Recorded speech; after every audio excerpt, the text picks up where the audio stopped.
Okay, so this is just a quick tutorial on how to polish your boots. Okay, so that's your parade shoe, which you're always going to bull to get that really shiny finish. Okay, with this you're doing your combat boots, which, as you know, you wear them with your DPMs and they can just get so muddy. So if you're tramping around in the rain or the mud with them, they're just going to look horrible basically. So this is just how to clean them. Okay. If they're really covered with mud, you don't want to put on the polish straight away because that would just wreck your boot. That would just wreck your brush. Okay, so all I do is take ordinary kitchen roll, wet it, and then just kind of, all you'd want to do is just get rid of any dirt that you've got on here. Okay, so if you rub that off while it's wet, and this will bring off the majority of it, so then all you need to do is polish it. That way you're not getting all the bits of dirt and everything stuck inside your shoe polish, which you really don't want. Okay, another thing, try and keep your polish that you use for your boots separate to the one you're going to use for bulling your shoe. So again, I'm using kiwi polish, I'm just using a different one. So that's the one I would use when I'm bulling my shoe.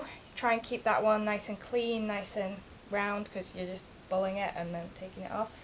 The one you use for your brush is going to get really scratched, so I'm just going to use this one. Okay, as you can see, it's already really cracked and stuff. So if you keep them separate, that way you're not mixing bits of dirt from here and putting it on your parade shoe.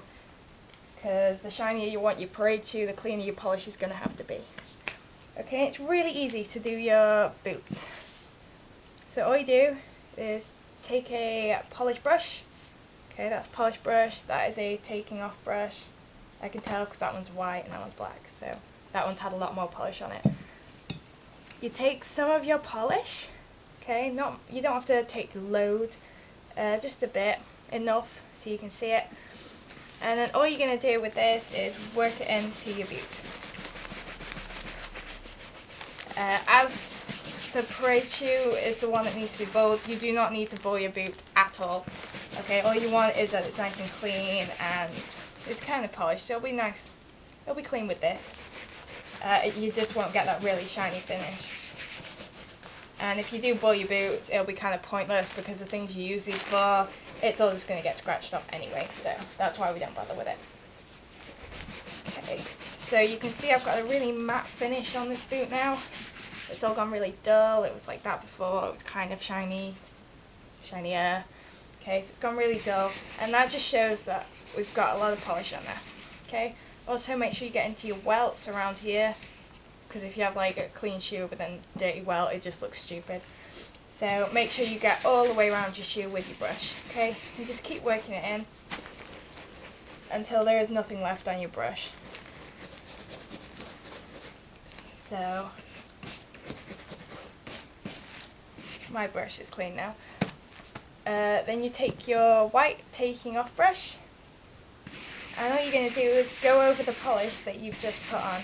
And all this does is, I say taking off, I don't really know how it works, but it'll just it'll get rid of that matte finish, it'll really work the polish in, and it'll leave your shoe looking a lot better, and it just polishes up the leather a bit, so it will be shinier than before, and it should be clean. Okay, so again, make sure you're getting into the welts, okay, and all over. Obviously I'm just doing this really quick to show you guys, but you can take a bit more care in your boots than I'm doing right now. So you're just rubbing it in all the way. So I'm not sure if you can really tell, but that has come out a lot shinier than it was before. So I've only done one side of my boot, it looks like that now. You can see it's really clean, it's got a nice shimmery finish. Okay, and before it was like that, there's bits of dirt on it, don't know if you could tell. But yeah, it just looks overall a lot smoother and a lot better. Just going to put emphasis on the toe gap. So the more you rub with this, the better it's going to look if you take a lot of care in it. Also be careful that you get into creases. So I don't really have many big creases, but the more you wear them, you can get a big crease here or down the sides. Okay, so if you've got a big crease like that, make sure you really work it in, work the polish in, just to make sure you have that smooth overall polished effect at the end. And then we were done. Obviously I would then go round with the brush again and do that side, but I'm really too lazy to do that, and there's not much to be said really. It's exactly the same as that side, believe it or not. So yeah, just cut them off with here. Okay. So yeah, hope that helped. Bye.